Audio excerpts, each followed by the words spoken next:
Purple, welcome to you. Hello, Jim. Hello, Bill. Sounding really good down the line there. Lots of frivolity going on. Yes. Good crowd. I saw Cam Pedersen before. Yeah, he plays over the road. Does he? Right, Phillip Island. He's a star, Jim. He's about to take over as the next coach, Don't by worry, the way. would be, but Damo, North Melbourne and Melbourne. Damo, you've finally broken something. I hear today that you broke this Essendon story where Paul Brasher, the president, had stood down, actually before the game, the Essendon game yesterday, and there's a new president, is there, Damo? And also I'm going to ask you, is the coach safe, Ben Rutten? And where is Alastair Clarkson in all this? You've summarised it up pretty well, Bill.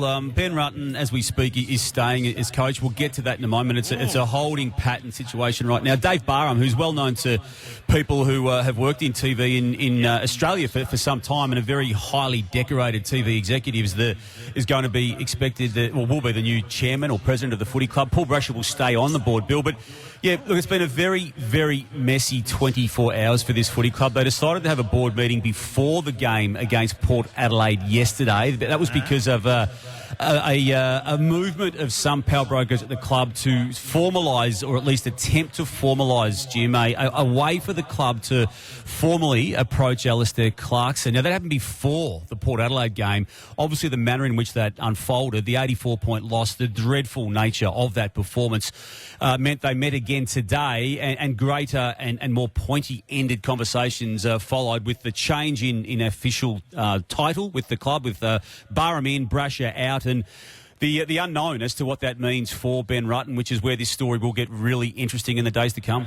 So, one bad performance and you just throw every toy out of the cot. Is that? I mean, that's the knee-jerk nature of what it looks like. Not one. You'll find the previous week, Jim, too, the GWS loss in round 21, and if you then took out the 6-week patch prior to that match and go back to about the round 12 period, it was a dreadful season, and it still is a dreadful season for the Bombers. So there is no doubt, though, and people will have their own views on this, but what I can tell you is that the whole need of some people at Essendon to formally get involved in the Alastair Clarkson situation is what's driven all of this high-end drama of the past 24 hours. There's enough power brokers now who have got influence at that club to have facilitated the movements around the meetings and even the positioning and the swaying of opinions on how that looks and what happens from here. So that's where it's at. Again, the statement only a matter of minutes ago from the Chief Executive Officer, Xavier Campbell, who himself, it must be said, is under pressure, as is Josh Marnie, the head of football,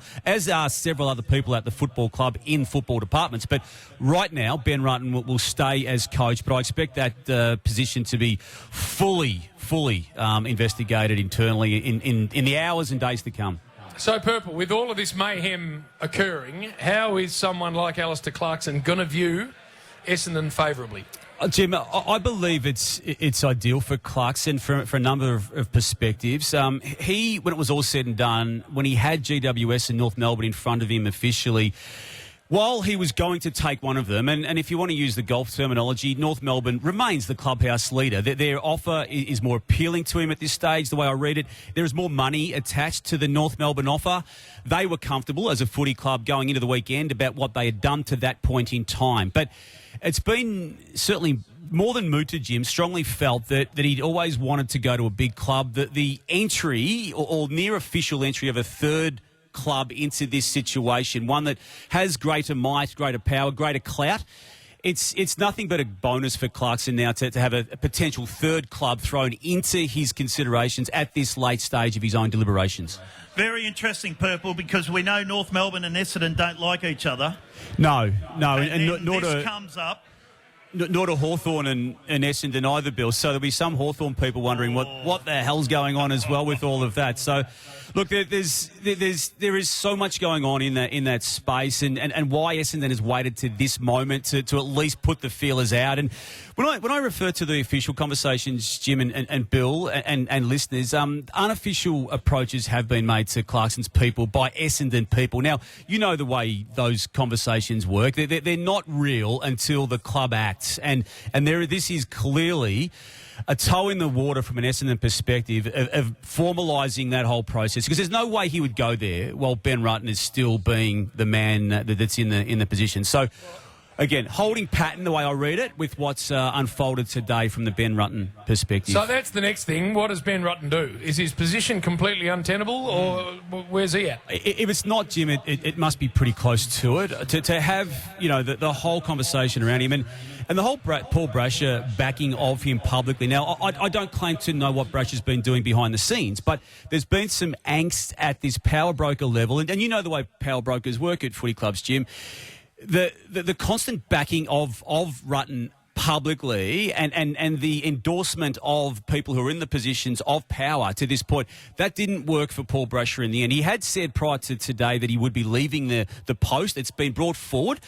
He will be staying on the board too, which I think is interesting in and of itself. But yeah, look, this is all Alastair Clarkson driven, what has been going on with these two meetings in the past 2 days. And the most recent one only ending about 3 or 4 hours ago, Bill.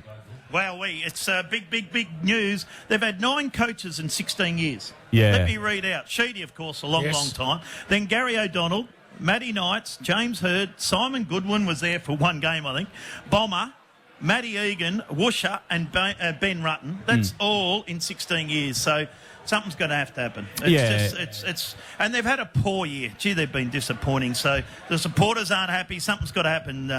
And Alastair Clarkson, wowee. He was virtually over the line. That's all we heard all weekend, that he was over the line at North Melbourne, Damo. Well, they were so comfortable because they had felt that they had done enough to convince him over the GWS alternative. And just on that, the AFL Commission is meeting as we speak today as well in another high-end meeting in football in Melbourne today.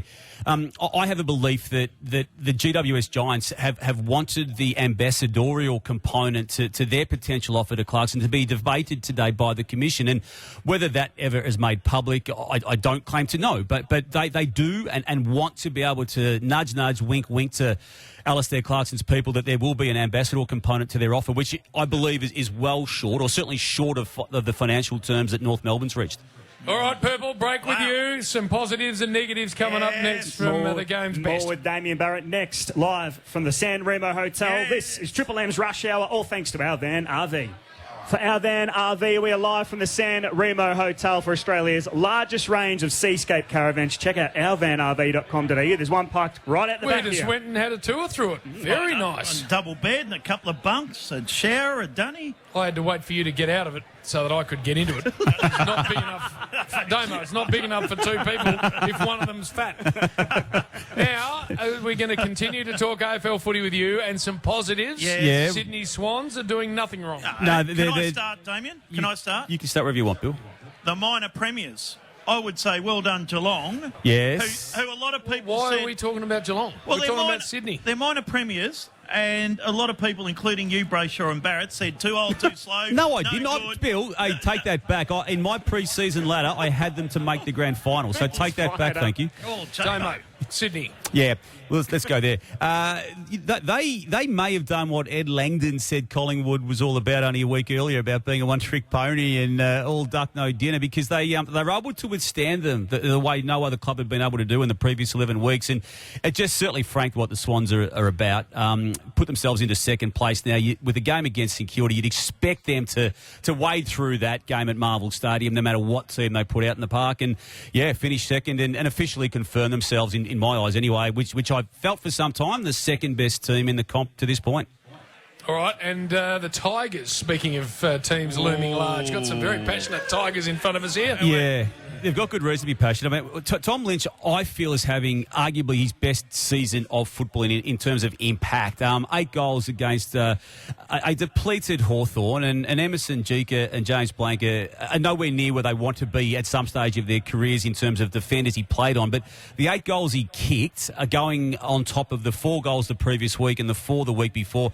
His goals per average, Jim, this year is now competition best. That's inclusive of Charlie Curnow, who's leading the Coleman medal, and the impact he's had in this recent 3-week patch to get the Tigers out of that malaise they'd been in when they were losing matches by their own doing. The goal after the siren against the Suns, the loss to North Melbourne, the giving up of big leads against Sydney and Melbourne. So that he has helped them turn that around to the point that they're going to be the danger team that everyone thought they were always going to be. If they got to the finals, they've got there now. They're going to be dangerous in that first week at least.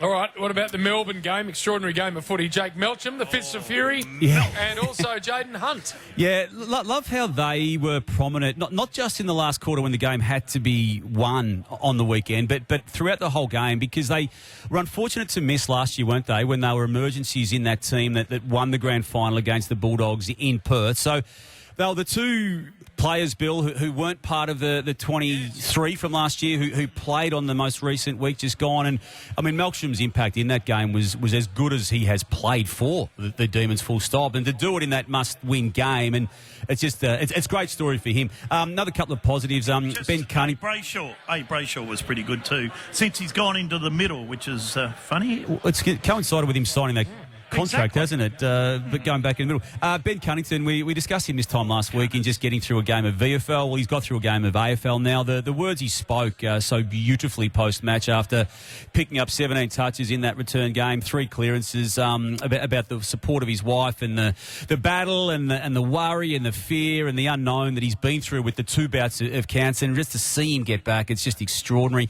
In the same game, worthy of a mention is Darcy Fogarty's form too. For the second week in a row, kicked 4 goals. 3 in the last quarter, and he's now had 28 goals from round 11 onwards, and that's a really good coming of age for him in the back half of the year, and a man you've always had a lot of time for, Bill. Ben Cunnington, Bill was sitting on the plane with him on the way back from Adelaide to Melbourne, didn't know who he was. Only one of the all-time great players of the competition. Bill wasn't aware of who he was. He had a beanie on. There you are. That'll knock your socks off. Was that Sean Darcy? We had a good chat, by the way, Damo. Did you? Be happy. Yes. Yep. Yes. Yep. I can't tell you anything because we're sworn to secrecy. Well, he's a man short of words as a rule, Bill, so if you got something out of him, well done. Sean Darcy, the Ross Glendenning medalist. And I don't think there was any issue with Roscoe's votes this year, Bill. As well. Yeah, I think he actually let the voters vote without getting involved in this one, Jim. So he got the Ross Glendenning medal out of the Derby there, and deservedly so, because they've had a really good year. Just forget what they've done with a few matches they may have let go this year. They're coming from outside the 8 last year, and look, they're a live chance on the premiership race. Well, just a couple of negatives before we do go. Max King's performance, the 5 shots at goal for no goals and 5 behinds. As harsh as it sounds and as hard as it is, he cost them that game, the St Kilda Footy Club in that game. So, look, they've actually doubled back now on what they said post-match via Brett Rutten, Bill, when he said we don't need outside help. Well, they will now embrace the outside help, and I'm glad they've sorted that out after the event, it must be said, but at least they're not going to be too stubborn to allow in to his head what needs to be done now, because it's ruining what could be a far better career than the very good one it's already been for the short time he's been in the game. He'll be okay. It'll take some time. But Lordo's going to help him out. You know Lordo pretty well. Is he going to help him out?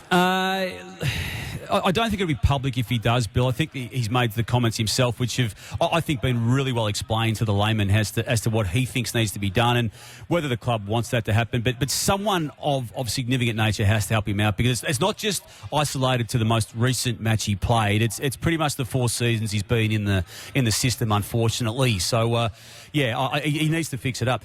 Carlton, similar to St Kilda, just blew its chances themselves, didn't they? With how they couldn't maintain that 8-point lead with about 90 seconds to go. They did so much right and yet didn't get the result. Having said that, I'll put him in as a negative, but if they produce that type of commitment in their last and only remaining game for the year, which will determine whether they make the 8 against Collingwood on Sunday, they will get through, because I'm convinced that it's a good blueprint for them. Damo, if you're Michael Voss and the coaching staff at Carlton, there's only so much structurally you can do, and I thought they did quite a lot right at the back end of that game. But then he's kicking the ball to ground. Yeah. You can't coach. Like, that destroys everything you've got structurally in place. I think as soon as that ball went to ground, then the game's up for grabs. Because Saad would have also hit someone else, wouldn't he? Had he had more time to take the mark and work out what he wanted to do. And I think you're right, Jim. That's where the game was lost. And as harsh as it was before that we outlined Max King's role in the St Kilda loss, I mean, it probably was.